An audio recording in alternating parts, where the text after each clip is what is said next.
Somebody asked me the other day if I'd ever done a video about my whole writing process, like start to finish, the whole thing, and it occurred to me that I have not done that. I've certainly talked about aspects of it, sometimes in depth. In fact, one of my recent members only videos was specifically about plotting, but I haven't talked about the whole thing, so that's what we're going to do today. The whole process of writing a book, from idea to publication and marketing plan. Now, if you're new here, my name is Lydia Foxglove, and I'm a fantasy author.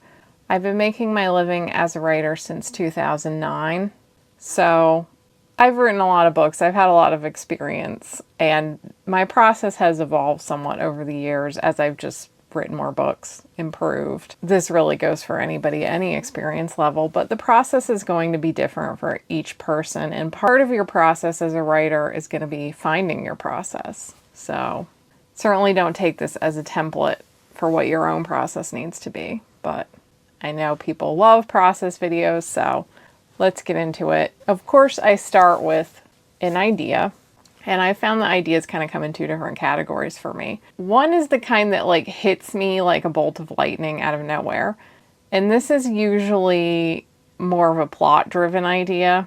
One example of this was my Paranormal House Flipper series. This was a series from my Write to Market era, and it was during the pandemic. I was watching a lot of HGTV and I was writing paranormal romance. And suddenly I had this idea, like, wouldn't it be fun to combine the two and write about someone who's doing house flipping on magical homes? I thought this was a great idea, so good that I thought, surely someone else has already done this. So I poked around and I really couldn't find any books with this premise. So I kind of dropped everything I was doing and just wrote it as quickly as possible because I was worried that I wasn't the only person just stuck at home during the pandemic watching a lot of HGTV and that someone else might have this idea. So I ended up just kind of clearing the slate and writing that series very quickly because the idea just kind of like exploded in my mind. But it was a very like concept-driven idea. The books that I usually really, really love, the ones that speak to my soul the most, often unfold much more slowly because they tend to be more character-driven ideas and have deeper themes and like more core elements of my being that I'm trying to figure out how to express or ideas I'm trying to connect with. So there's a lot, it's a little more like, even though they're fantasy novels, there's a lot more kind of literary fiction elements than like commercial fiction in the sense that like I'm trying to just feel out these themes and ideas and like how are the characters going to grow and express these ideas or what are they kind of going to bring to me. It's more of the slow back and forth communication between ideas and themes than the like plot driven, like, oh my god, that idea, that's so fun, I gotta write that. So like the Potion Dealers has taken me years, actually like literally decades to really come to fruition because it came to me as characters first, and then it took me a really long time to feel out what the plot was going to be. But ultimately, those books are much more satisfying to me in like a long run sort of way. Like I'll go back and reread them and be delighted by them, whereas the ones I write that are more just a fun idea, I usually don't really want to revisit them once they're done. They're more just like, get it out there. So sometimes those more character-based books can really just be a bitch to wrangle with. And I often have them on the back burner for years. Like, I've been wanting to write the story of Kessely and Dormangara for 10 years. My original plan is that when I finished the Cursed Soul trilogy, I was going to write the story of Kessely and Dormangara. This relationship between the two of them, Kessely has kind of had a curse imposed upon her where she has like this bird spirit trapped in her and she kind of has some accidental shape-shifting or uncontrolled shape-shifting into like bird form, partial bird form where she kind of looks like a harpy. The bird kind of takes over sometimes, but she herself is kind of a fun-loving gal, and she is proposed to by the Keeper of the Dead, who's kind of a Grim Reaper figure and more foreboding and cold, and they're a fun couple.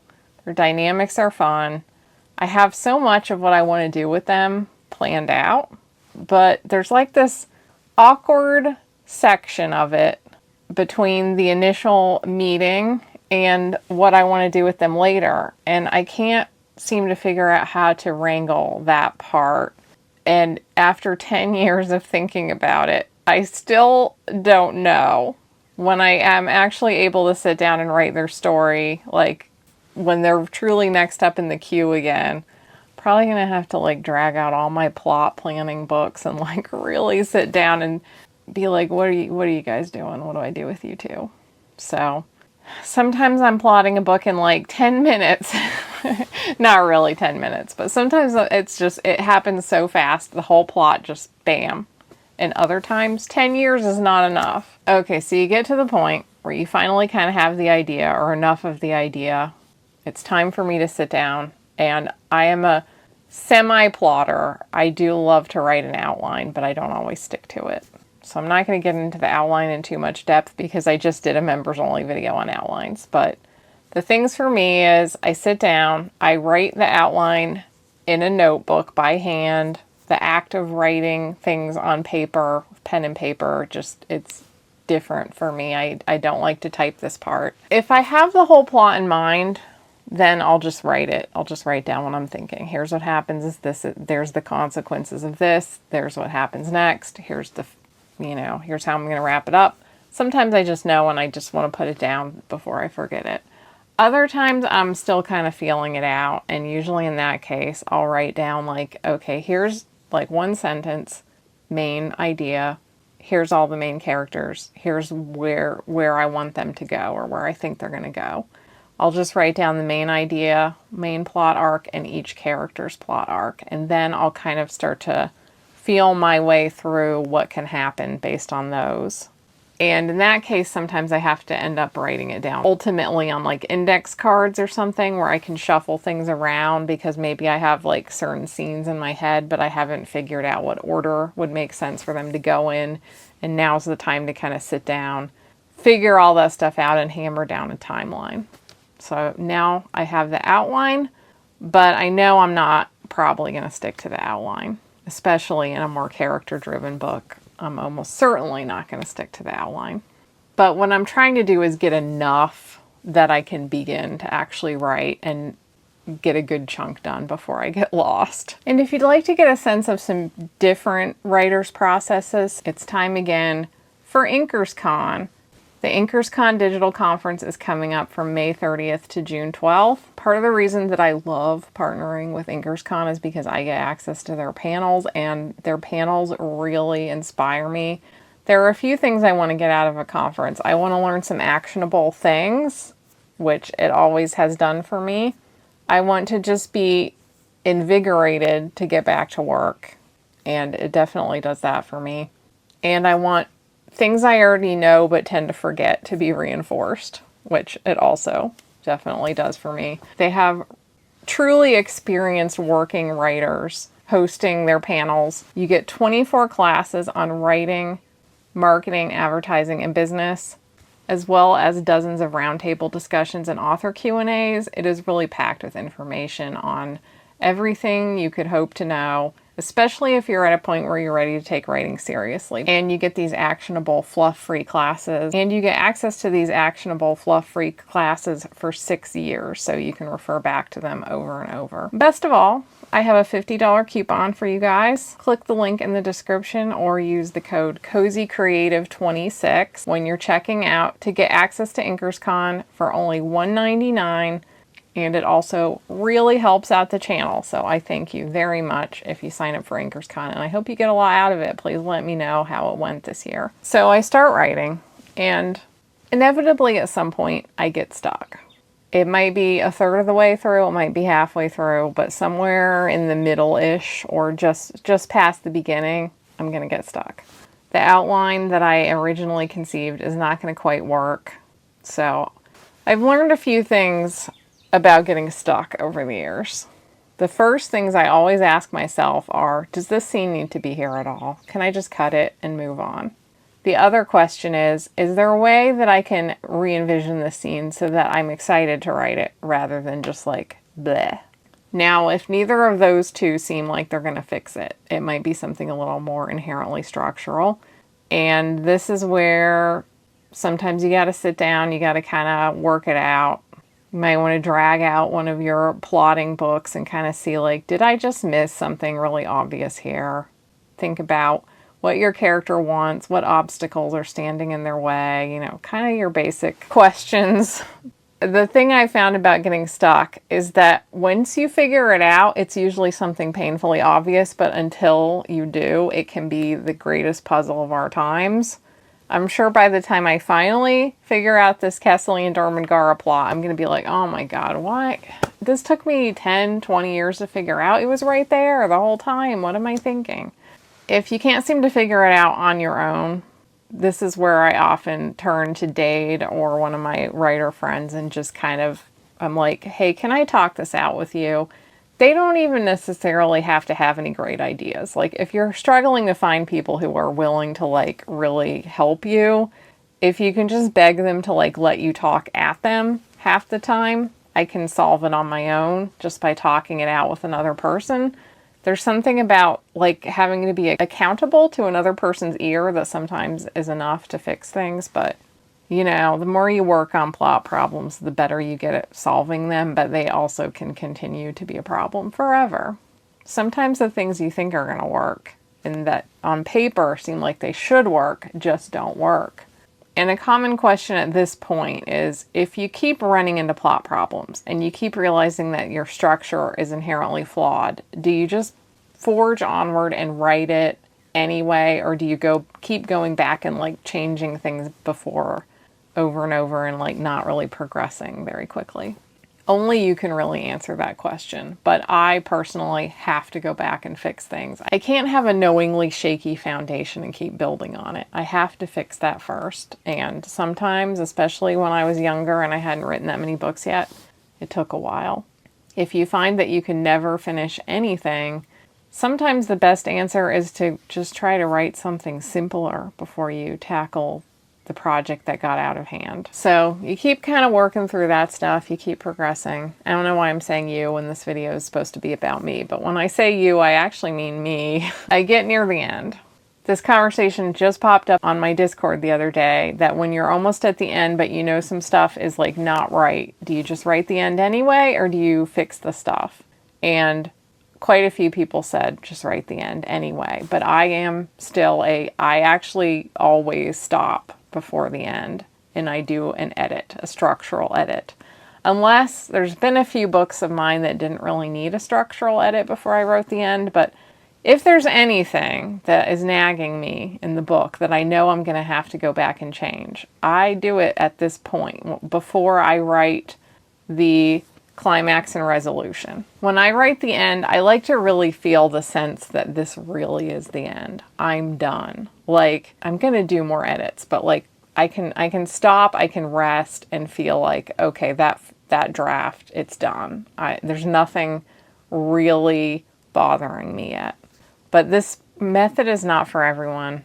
For me, though, I realized that I work better. I write a better ending if I do that first. But it's important to kind of try different things and feel out what your process is, because ultimately you do not want to fight your process just because someone else says, this is what you should do, this is what works. You'll get a lot of writing advice that says stuff like that, like, oh, this is what you need to do.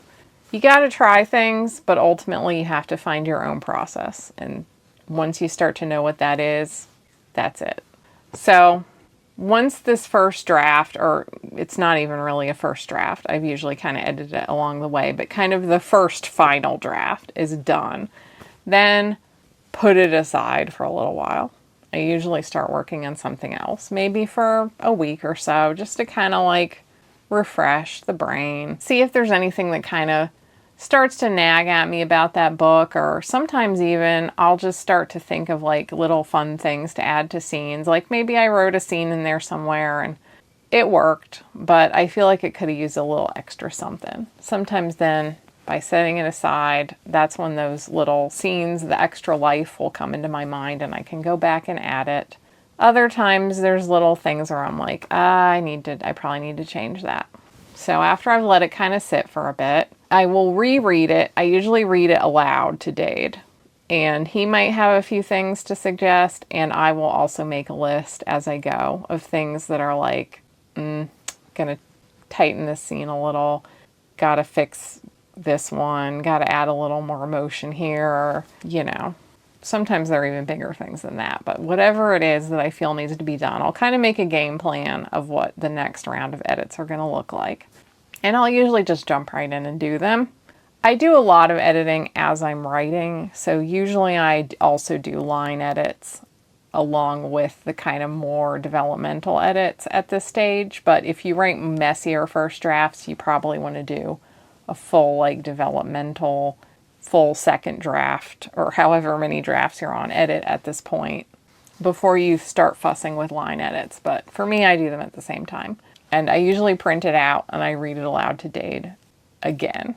Then as I'm inputting whatever I marked up on those pages that I printed into the computer, I'm rereading the whole thing again on the computer as I go. So inevitably I catch more things. So the book ultimately ends up getting 3 line editing passes, not including edits that I did along the way, which I forgot to mention. Another thing I always do is before I sit down to work on a book, I reread the last thing that I wrote and I do little tweaks on that.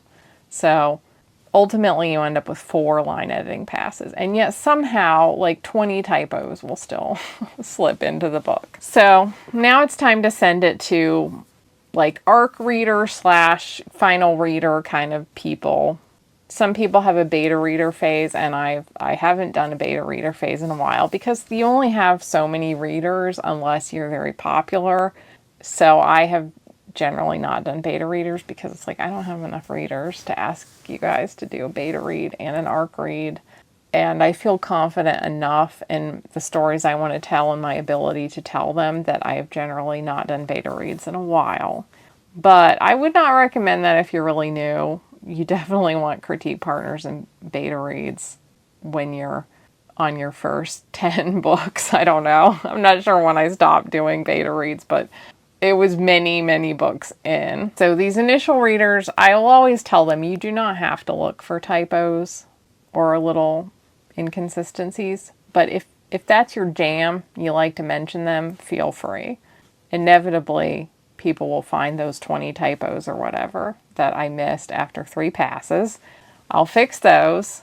The book will still have like 5 typos, even after all of that.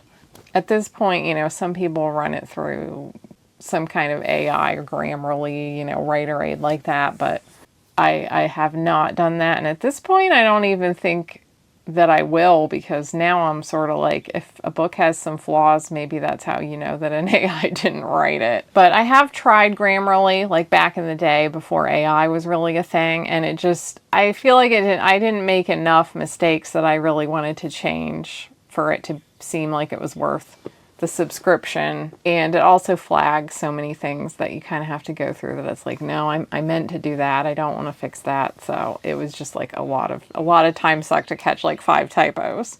Around the time I've handed it to my ARC readers, ARC stands for Advanced Reader Copy, if anyone is kind of really new to this and doesn't know that. But when I send it to ARC readers, I usually also put up a pre-order at this time because it's like mostly done, so it's pretty safe to put up a pre-order. I used to put up pre-orders really early, like before I'd maybe even started writing the book, but like right when I start, I would put up a pre-order, especially when I was writing like to market series and you want to capture the sales of like book 2 as soon as book 1 comes out. But I do not want to do the treadmill anymore, so I don't do that now. But I'll usually do a pre-order, maybe a month-long pre-order or so once it's done. That gives me some time to get those little final edits and get all the ducks in a row. Need to worry about a cover. If you can do a cover yourself in Canva, you don't need very much lead time. And the books I've been writing lately, like cozy fantasy, I can get away with a Canva cover. But there are some genres where I absolutely cannot get away with making my own cover. And if that's the case, sometimes you need to plan a lot of time to figure out the cover and maybe wait for a booking slot to open, or that can be a whole other pain in the arse. You need to write the blurb, which if you go to InkersCon, T. Taylor has a blurb writing class. that's probably going to be a very good introduction to how to write a really hooky blurb, because she kind of literally wrote the book on hooking readers. But I work on the blurb. That's going to be the description that people see on Amazon and other retailers that hopefully makes you want to read the book. I'll be starting to tease the book on my Substack and this channel, and probably a little bit on Instagram and TikTok. And I'll think about that marketing plan. Since the books I'm writing right now are not really to market, my marketing plan is not that intense. But if you are writing books that are really to market, where you know your marketing plan is really going to pay off, and it's kind of like, then, you know, you might have more to coordinate here, like paid ads and stuff like that. But I'm just right now doing a daily Instagram post, a daily TikTok post, and I talk about it on the channel. I usually have like a release day video. Maybe I have like the book is done video a little bit beforehand to kind of let you guys know it's coming. My marketing plan is a little more of a long game, casual thing right now, which is for the majority of indie authors is going to be more realistic. But if you're in the like really to market category, like to market romance, your marketing plan is going to be a lot more of a bigger piece of this picture. When the book is done, I use the Vellum software for Mac. To me, Canva and Vellum are like just the most crucial pieces of software / website, whatever. Like, they're worth the expense for me because I use them for so many things. For Canva I use for covers, for graphics, for the TikToks and Reels, for my YouTube thumbnails. I use it for so many things, and I have always been such a dunce about programs like Photoshop or even lighter versions of Photoshop. I really struggled with understanding how to use these things. Canva's pretty intuitive, and Vellum is also just super easy to use as far as like you just drag your document over onto Vellum and it just spits out an ebook, like already formatted. Everything's already kind of done for you. But from there, you can kind of tweak things if you want to add little pictures or fancy chapter headings or whatever. It's very easy and intuitive to use, even if you're very bad at software. Neither of these things are a sponsor of the channel, although if you do want to get Vellum and you want to give me a little kickback, I do have an affiliate link for Vellum as well that I'll try to remember to put in the description. But mostly I just mention them because they've been so easy to use and so valuable for me. And at that point, the book is done, and I usually have another idea that's already been kind of percolating on the back burner that I'm usually very excited to get to, and now it's time to work on that one, as well as continuing to market older books. All of my Hidden Lands books I'm still marketing regularly because my plan with those is just to kind of look at this as like a 10-year plan for acquiring readers slowly. Depending on the types of books that you write, you're going to have a different style of marketing plan. When I was writing to market, it was much more like intense, big, splashy releases. Get that cash while you can, because you never know when the trends might change or when somebody else might put out a book with your same idea, stuff like that. Now I'm writing more the kind of books that you're going to get an audience more slowly. So you have to kind of think about that too when you're thinking about your marketing plan, and when you're looking at advice from other people on their writing process and their marketing process online. Just know that it's going to be different for everyone because everybody has different ways of working and different types of books that they're releasing. So that's it. I hope this was helpful for you, and I would love to hear how your process varies from mine, or any other tips or thoughts that you have on a writing process. I always find it so interesting to talk to other writers and just see how incredibly different we are as far as what works for us. But in the end, we all end up with a book, hopefully. If you'd like more from me, my members get 2 bonus videos per month voted on by you guys. As I said, there's a recent one on deep dive and outlines that you might enjoy if you watched this, as well as many, many others on many different subjects. You can access those through my YouTube memberships, Patreon, or Substack. I also have a semi-weekly newsletter that's free. Don't forget to check out Inkers Con if you're ready to get to that leveling up place with your writing, and use my code CozyCreative26. If you'd like to read any of my books, there's a link in the description, and the Hidden Lands books are the ones that I recommend first because they are the ones closest to my heart, but you'll find all the others like Paranormal House Slippers in there as well. If you enjoyed this video, don't forget to give it a like, don't forget to subscribe, and I post every Sunday and sometimes midweek as well. I'll see you next time. Bye!